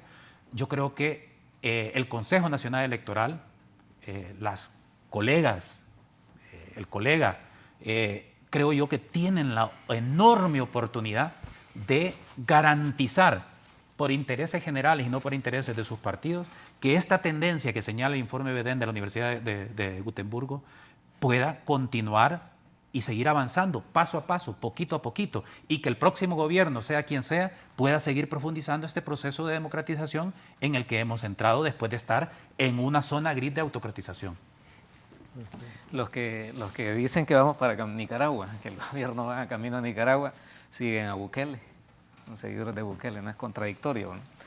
Bueno, mire, este tema del Consejo Nacional Electoral, de estas noticias positivas, diría, ¿verdad?, de que se reconoce a nivel internacional de que el país vivió una década bastante lamentable, luego de un golpe de Estado y de la violencia política que se generó, y luego de procesos electorales totalmente viciados y amañados, ¿verdad? En el 2021, como ya se mencionó aquí, tuvimos una elección donde masivamente la gente votó contra el partido de gobierno en aquel entonces y contra el señor Juan Orlando Hernández, y le dio el triunfo contundente a la presidenta Xiomara Castro.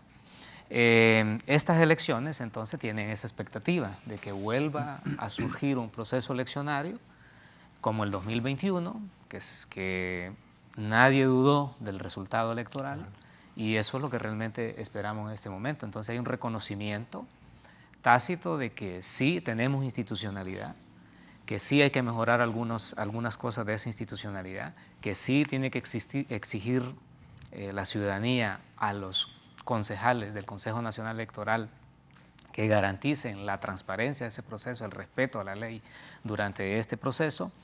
Eso tiene que ser, digamos, una exigencia ciudadana y de todas las fuerzas políticas, de todos los sectores del país, para tener el 30 de noviembre elecciones transparentes y justas, y que tengamos a la persona que va a dirigir los destinos del país por los próximos 4 años.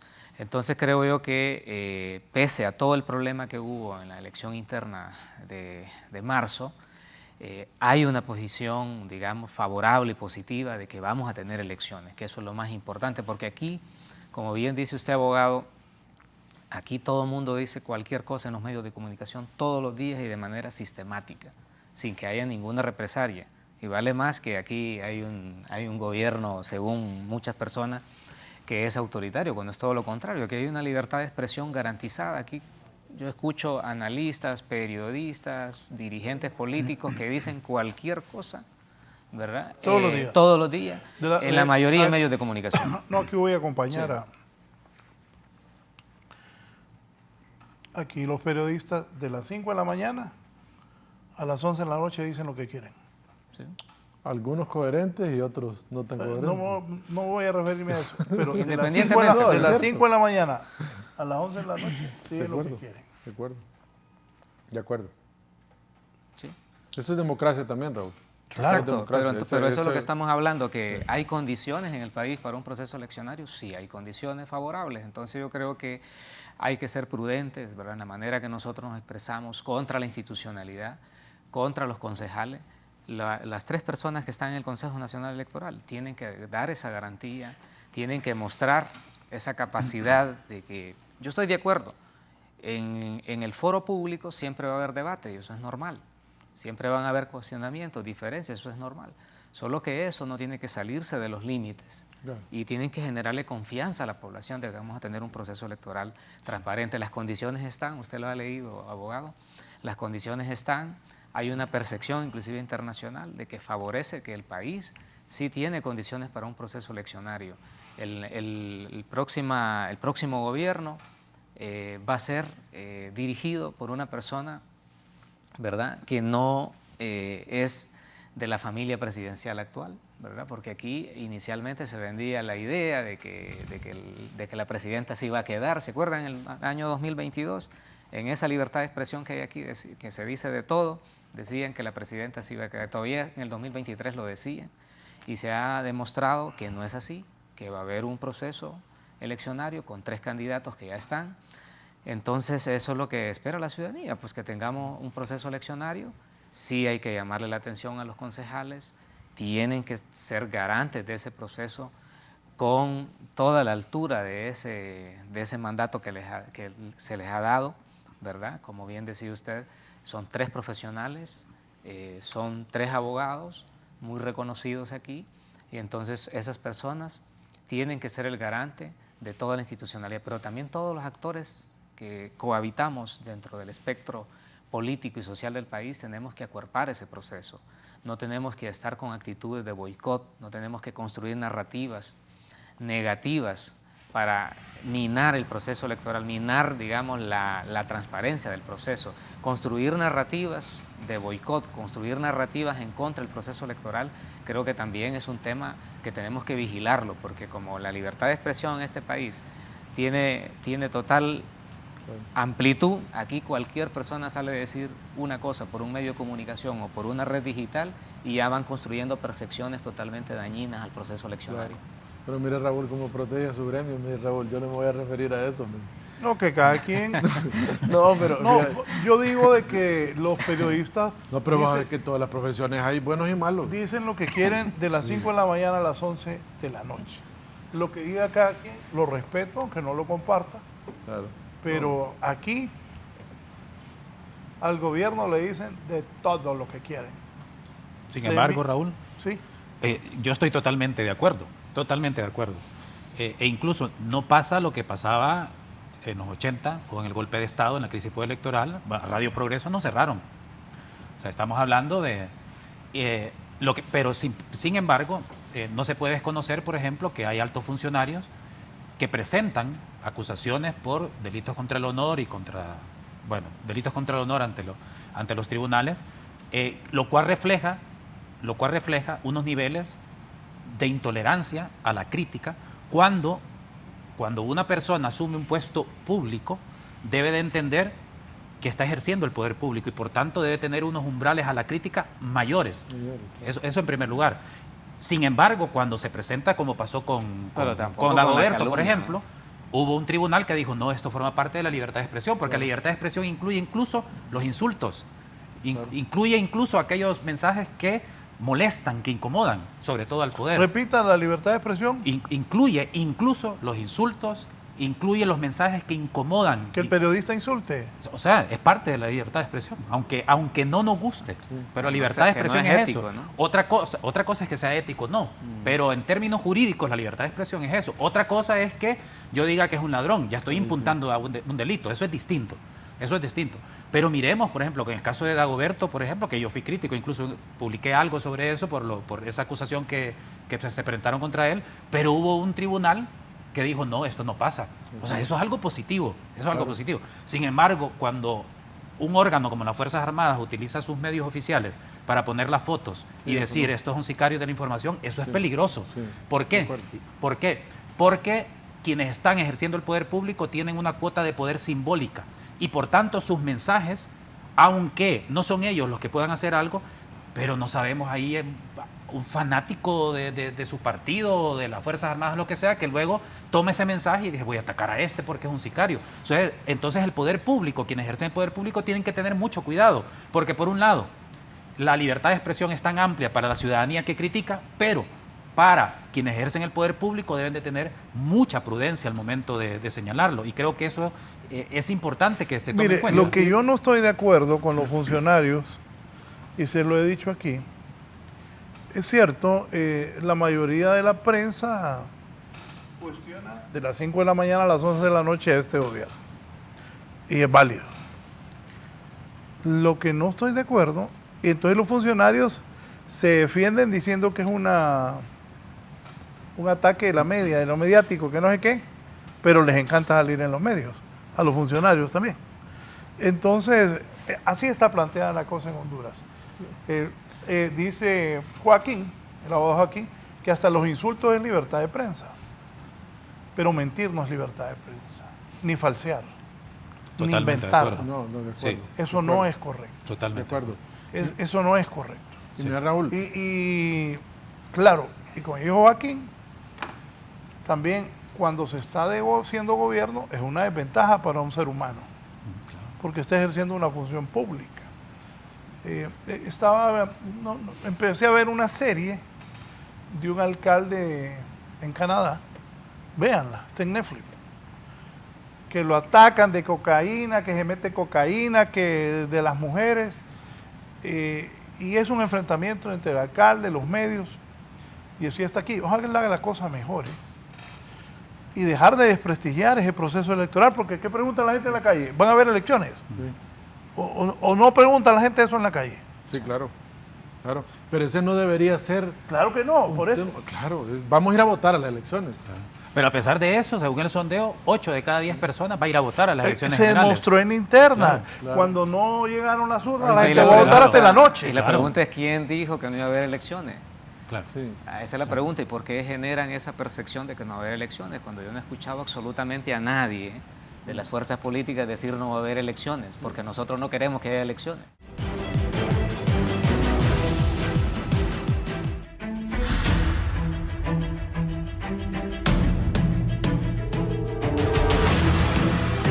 Vamos a la parte final, hoy es 26 de junio, a poco de las elecciones generales. Nos vamos, doctor Joaquín, gracias, sus comentarios finales y reflexiones. Sí, dos cosas, ¿verdad? Siempre seguir insistiendo en la importancia de los análisis de las mujeres también en todos los espacios donde hay análisis, primero. Y segundo, también algo que planteaba de los valores y la integridad que planteaba Kenneth. Yo creo que hay que preguntarse dónde es que no está la integridad, porque yo creo que la gente que está luchando, defendiendo sus territorios, sus comunidades, son íntegras. No podríamos preguntarle a nuestro querido Juan, pero a Juan le ofrecieron millones para que dejara la lucha en favor de esa minera que está destruyendo el Parque Nacional Carlos Escaleras.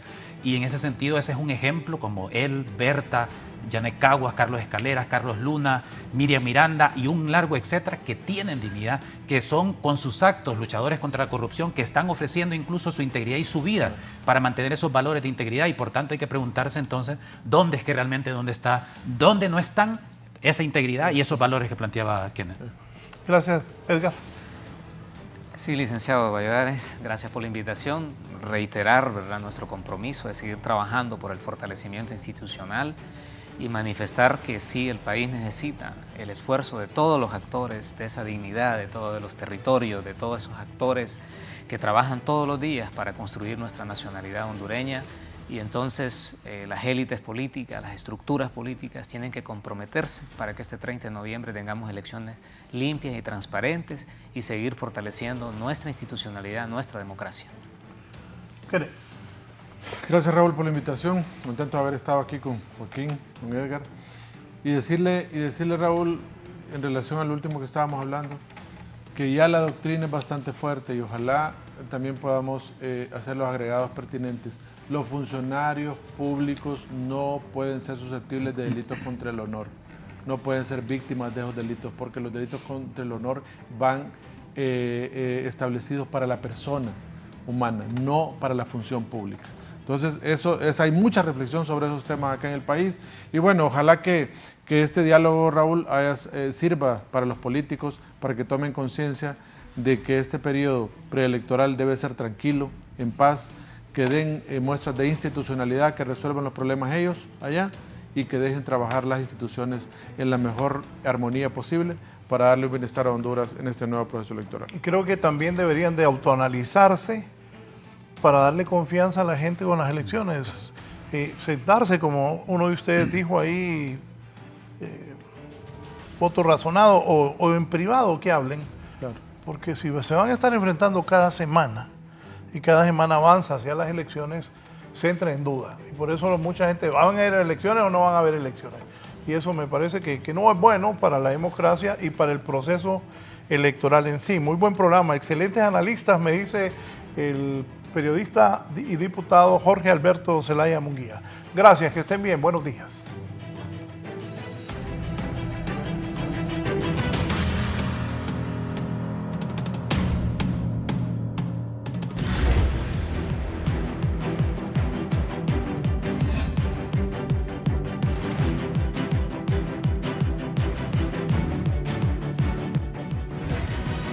Esto es La Entrevista con Raúl Valladares.